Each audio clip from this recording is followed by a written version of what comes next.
Bonsoir et bienvenue pour cette nouvelle édition du journal sur TV Fil 78. Voici les titres du lundi 22 juin. Dans l'actualité, la journée nationale du don d'organes, une journée de réflexion car la France manque d'organes à greffer et pourtant nous y sommes plutôt favorables. Reste à le faire savoir.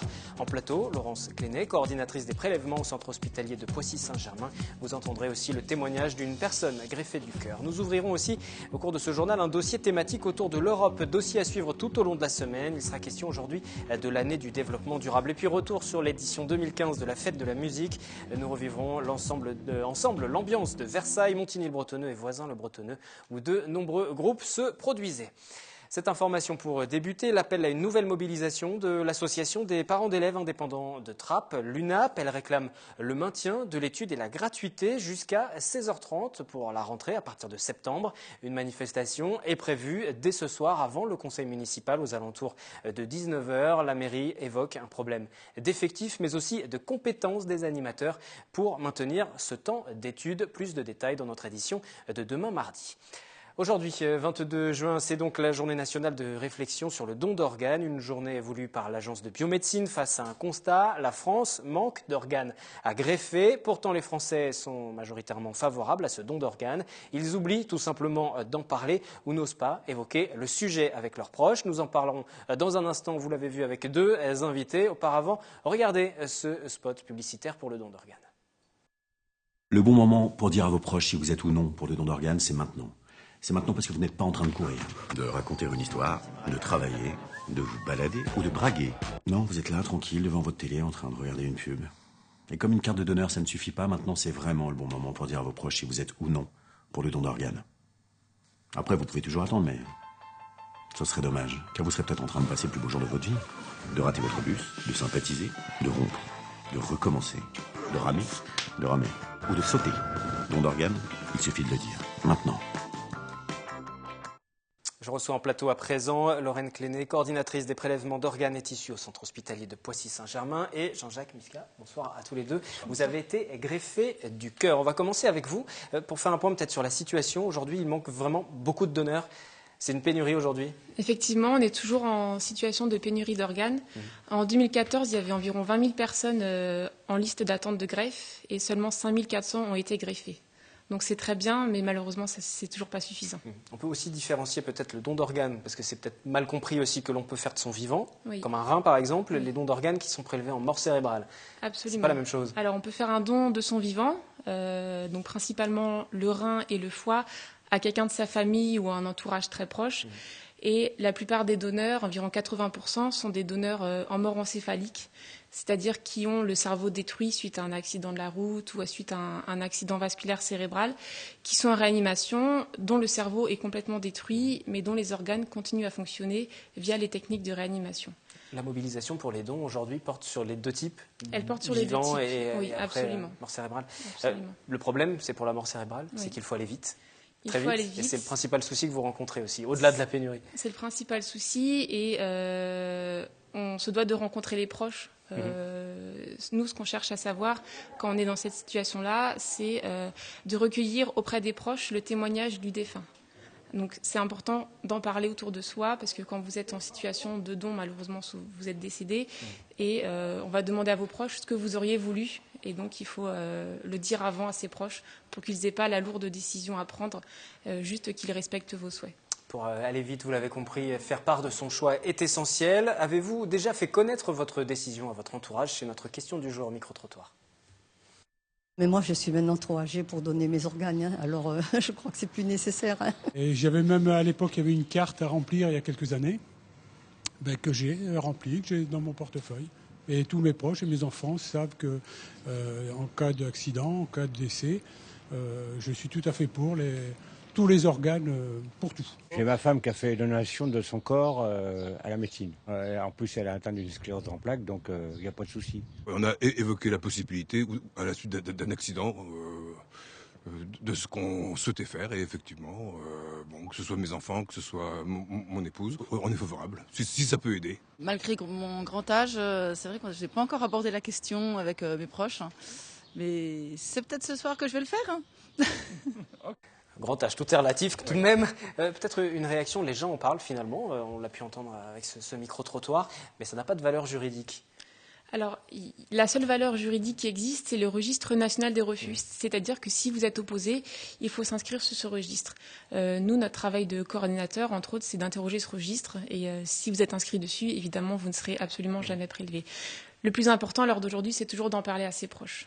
Mais il arrive aussi que les proches s'y opposent, même si le défunt le souhaitait. Exactement, Ouais. Ça peut arriver. Donc il faudrait une reconnaissance juridique peut-être. Est-ce que vous le souhaiteriez par exemple? C'est difficile à dire. Il y a des cartes de donneurs, c'est important effectivement de les avoir comme on l'entendait dans le reportage, mais ces cartes n'ont pas de valeur juridique. C'est plus à titre d'information. Vos proches savent pour vous par le biais de cette carte, mais juridiquement, ça n'a pas de valeur. Après, c'est aux proches de respecter ou non la volonté. Voilà. J'ai jamais connu de situation où les proches s'opposaient à la volonté du défunt. Même si au final, ils ne sont pas forcément d'accord avec le don, ils respectent toujours la volonté du défunt. D'où l'importance d'en parler et de faire établir cette carte notamment. Je vais me tourner vers vous à présent pour recueillir votre témoignage. Côté greffé, vous avez 60 ans, vous avez été greffé du cœur il y a 11 ans maintenant. Comment ça s'est passé, cette greffe? Écoutez, moi j'ai eu la chance d'être en bout de chaîne, donc Lorraine l'a dit, il y a peu de donneurs et donc peu d'élus. Moi j'ai eu la chance d'être élu à ce moment-là. Il était temps parce qu'il ne me restait pas beaucoup de mois à vivre, donc j'ai eu cette chance d'avoir un cœur en bon état qui m'a été greffé. Aujourd'hui j'ai une vie, depuis la greffe, tout à fait normale. Je vis comme tout le monde, bon, pas en dehors de médicaments, mais ça c'est... Il n'y a aucun rejet. J'ai eu la chance d'avoir aucun rejet. J'ai une vie sportive, je fais du golf, du vélo, j'ai une nourriture comme tout le monde, en évitant un peu le sel, mais sinon la vie d'un greffé, et souvent on pose la question, est strictement identique à celle d'un non-greffé.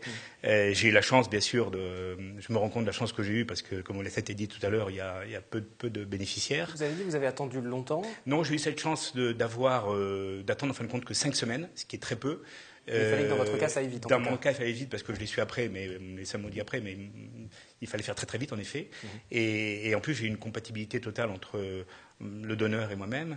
Et je ne peux qu'abonder ce qui a été dit tout à l'heure. Aujourd'hui, il faut absolument parler de don d'organes parce que je veux dire, c'est l'exemple vivant que c'est utile. Et ça fait toujours plaisir, je pense, au corps médical qui travaille à essayer d'obtenir des dons, de voir que des gens comme moi, après, puissent vivre normalement et continuer à profiter de leurs enfants, de leur famille, etc. Donc, vous l'avez dit, vous êtes en bout de chaîne, vous êtes au début de la chaîne. Comment ça se passe le transfert entre les deux, justement, au moment où vous avez un potentiel don, un don qui se finalise, et ensuite la greffe, l'intervention, à quel moment est prévenu le patient? Comment ça se passe? Alors nous, les coordinateurs des prélèvements, on n'a absolument aucun lien avec les personnes qui sont greffées. Nous, on va s'occuper vraiment de la partie technique de réanimation et de bloc opératoire. On va accompagner la famille du défunt. Et une fois que le bloc opératoire est fini et que les organes partent avec les chirurgiens, c'est vrai que nous, on n'a plus du tout de retour. On va juste savoir, ce qui est déjà très bien, si les organes ont pu être greffés et si les receveurs vont bien. Et comment vous êtes prévenu? Comment ça se passe? On vous appelle, vous dit qu'il faut que vous veniez dans l'heure. À partir du moment où vous êtes, on dit vous êtes sur la liste des futurs greffés. Il faut absolument que vous soyez disponible 24h/24, donc pas question de quitter le domicile à plus de quelques kilomètres, avoir un portable sur soi, bien sûr. Et puis un beau jour, vous recevez un appel téléphonique, on vous dit il y a un cœur pour vous, vous appelez le SAMU tout de suite et vous venez à l'hôpital Salpêtrière. Moi, c'était à Salpêtrière que j'étais greffé. Donc ça se passe très très vite.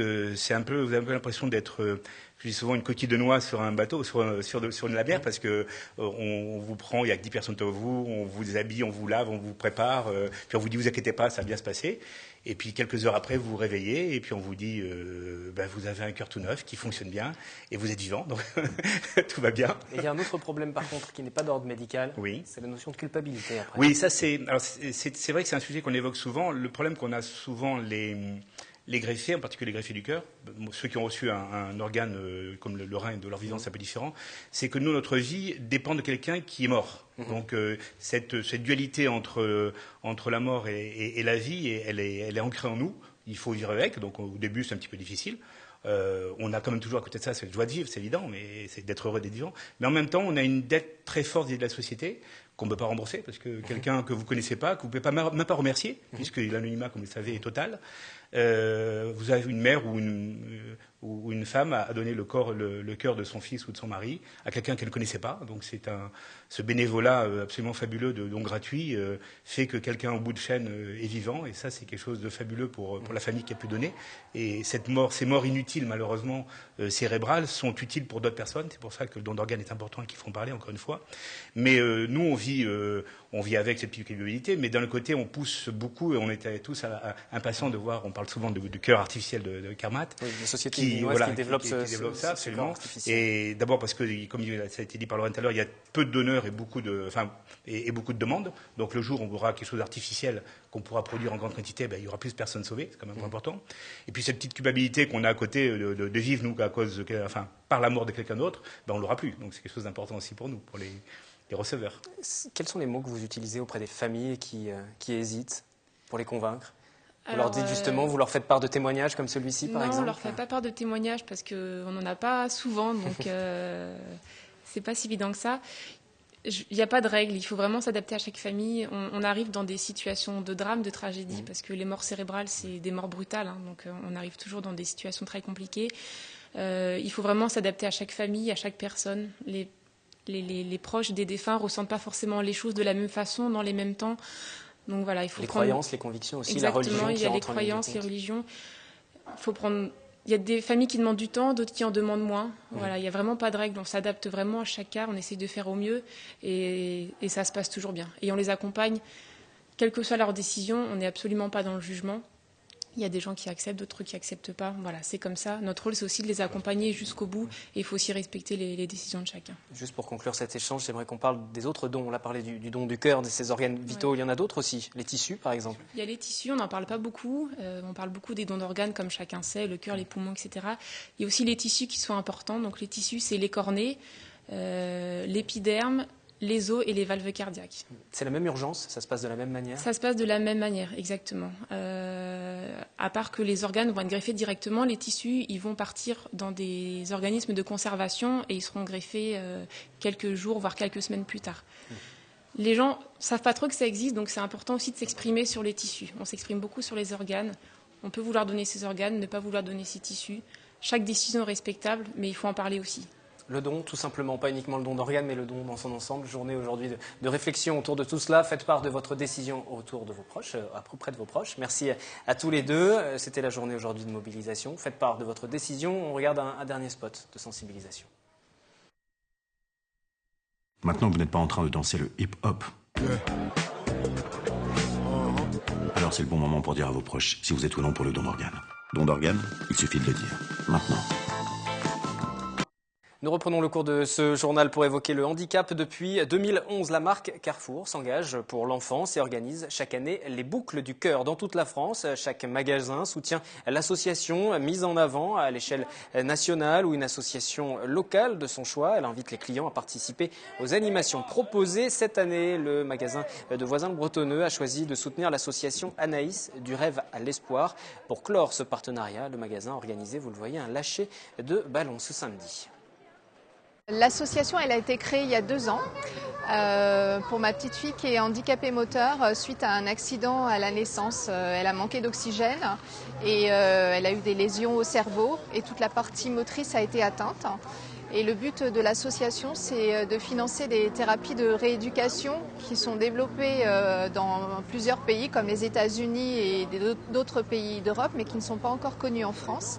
Et c'est également pour financer le matériel médical qui est très coûteux en France. Ouais, justement. Un mot de politique avec le déplacement de Claude Barthelone dans les Yvelines. Le président de l'Assemblée nationale, aussi candidat au régional en Ile-de-France en décembre prochain, était à Guyancourt et à Trappes. Il a visité le vélodrome, évoqué le projet également de couverture de la Nationale 10. On l'écoute nous parler de son programme en matière d'éducation. La gestion des lycées est l'une des principales compétences des régions. Je veux vraiment que l'on puisse réfléchir à ce que doit être l'intervention de la région, à la fois pour bâtir et entretenir les lycées, mais aussi devenir une région coéducative. Vous voyez, je pense vraiment que les collectivités locales ont un rôle à jouer parce qu'il y a l'instruction qui relève de la responsabilité des enseignants et de l'éducation nationale, mais il y a à côté de l'instruction aussi tout ce qui relève de l'éducation. Bien entendu, les parents ont un rôle essentiel, mais les collectivités locales, dans le cadre de ce qu'elles peuvent apporter comme soutien au sport, à la culture, peuvent être aussi des collectivités qui participent à cet acte éducatif, et je revendique l'idée de renforcer le rôle de la région en termes d'acteurs éducatifs. Claude Barthelone, qui est également revenu sur son duel dans cette élection avec Valérie Pécresse pour les Républicains. Valérie Pécresse qui est donnée en tête dans les sondages au premier tour. Ce qui m'intéresse dans le sondage, c'est le deuxième tour, où finalement ils nous mettent à tous les deux à 41%, ce qui donne encore plus de force à une campagne électorale. Lorsque vous êtes à 50-50 entre les deux listes qui peuvent prétendre à la victoire, eh bien, ça vous donne encore plus envie d'expliquer votre projet, de ciseler vos propositions, d'être en contact avec la population. Franchement, on m'aurait dit il y a encore 3 semaines que j'aurais un sondage qui me fait progresser de 3 points en 3 semaines et qui nous met à égalité au deuxième tour, je l'aurais pris tout de suite. Claude Barthelone qui n'était pas le seul à Trappes pour la fête de la ville samedi. Nos équipes également. Une journée pleine d'animation, de dégustation. Un programme qui se déroulait dans les différents quartiers de la ville avec un concert du groupe Sinsemilia pour clôturer la soirée. William L. et Patrick Jacques de Dixmude. C'est ce qu'on appelle le antiari, et il y a le pilao. D'accord. Et puis il y a du manioc et la saveur des îles. D'accord. C'est-à-dire c'est la base de notre nourriture. D'accord. Au niveau des Comores. Qu'ils soient comoriens, sénégalais ou bien marocains, ces plats ont un point en commun, ils mettent l'eau à la bouche. La diversité était le seul mot d'ordre samedi dernier à Trappes pour la fête de la ville. Les habitants étaient invités à se retrouver à travers une journée ponctuée de concerts et d'animations en tout genre. Bonne journée, aujourd'hui c'est le 2e jour du Ramadan, mais quand même j'ai préparé à manger chez moi. Et je suis venue avec les enfants faire la fête, voilà. En fait, c'est chaque année, donc des fois ça nous manque et on est contente d'être ici. De nombreuses activités réparties sur plusieurs lieux, faire une partie de baby-foot au gymnase Rousseau ou bien profiter d'un concert au stade Graveau, il y en avait pour tous les goûts, mais aujourd'hui, place au cru local. C'est très important justement de faire vivre ce vivier artistique qu'on a à Trappes. L'exception qu'on fait cette année, c'est d'offrir à un groupe qui sera élu vainqueur de ce petit crochet l'enregistrement d'un 2 titres. Et ces groupes, les voilà, du R&B au reggae, en passant évidemment par le rap, la musique avait pris de l'avance sur sa fête. Revenir ici, refaire affaire au public, c'est un bonheur, c'est un bonheur. Et tout le monde me connaît, ils sont venus pour moi et pour d'autres, et ça m'a fait plaisir. Une bonne ambiance, les petits, il y a tout ce qu'il faut, et ça fait plaisir que la ville de Trappes change. Pour Nixia, c'est la consécration, il repartira vainqueur de ce concours. Et pour finir la journée, rien de mieux que d'écouter des professionnels. Pour l'occasion, le groupe Sinsemilia était venu clôturer la soirée, un avant-goût la veille de la fête de la musique. Et hier soir, partout en France, c'était donc la fête de la musique. Des artistes locaux, hip-hop, jazz, rock étaient à l'honneur. Retour sur cette soirée dans les villes de Montigny, voisin le Bretonneux, et Versailles également, avec Mélanie Poquet et Maxime Lemaine.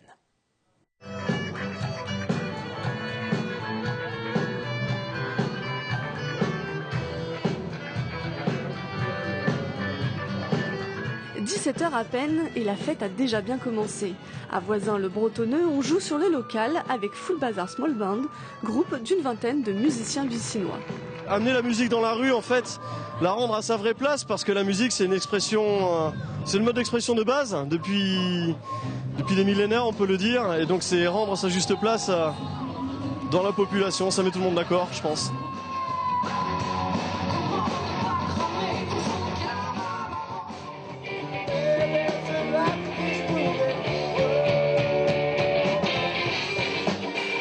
Autre décor, autre ambiance du côté de Montigny. Le parc de la Couldre a pris le temps d'un concert, des accents anglais avec un groupe venu de Manchester. J'ai eu l'occasion d'écouter de la musique française pour la première fois de ma vie. C'était une super journée. C'est très différent, c'est beaucoup plus technique, je ne sais pas trop comment expliquer. Le groupe qui était sur scène juste avant était très technique, très professionnel niveau son. C'est bien plus rythmé que les groupes britanniques. À la batterie, il y avait des groupes de métal, on a bien pogoté, donc c'était très sympa. Des nouveaux groupes, des nouvelles chansons autres qu'à la télé pour changer un petit peu.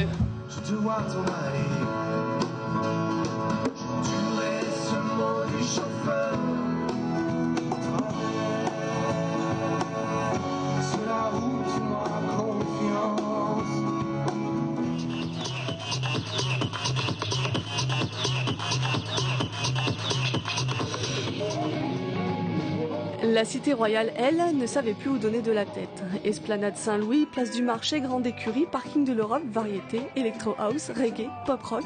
Ici, on est quand même agréablement surpris parce qu'il y a quand même pas mal d'ambiance. La musique est bonne, les groupes sont bons et il y a beaucoup de monde. Ce qu'il faut pas arrêter, c'est la musique partout, il y en a partout sur Versailles. Il faut aller partout, partout, partout.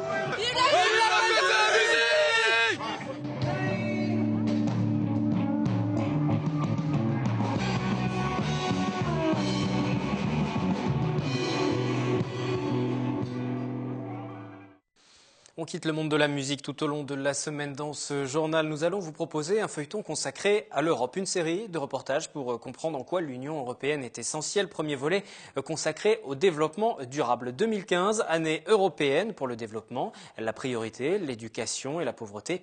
Dossier préparé par Alice Morival et Anna Jiménez.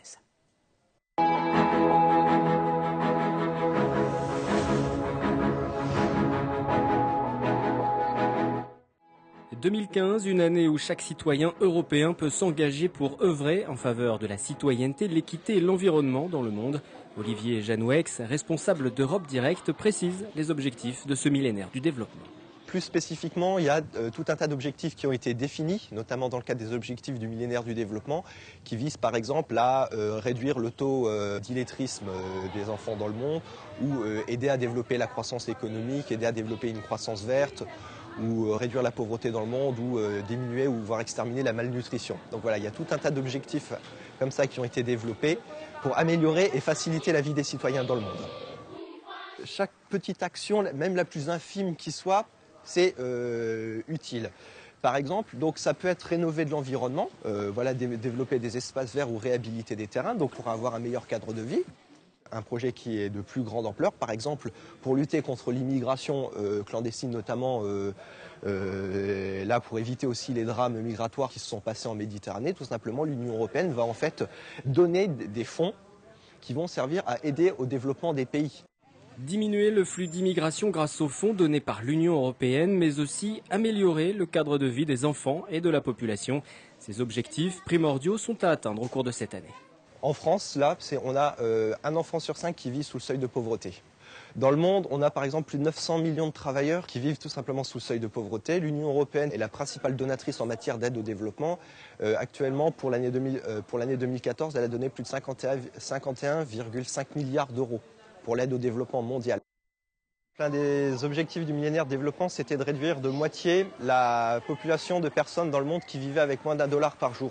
En 90, on était à 47% de la population qui vivait donc avec moins d'$1. Maintenant, actuellement en 2015, on est à 24%. Si vous souhaitez en tant que citoyen vous engager, il est possible de s'inscrire dans un organisme actif dans le développement ou tout simplement de participer avec vos idées aux débats nationaux et internationaux.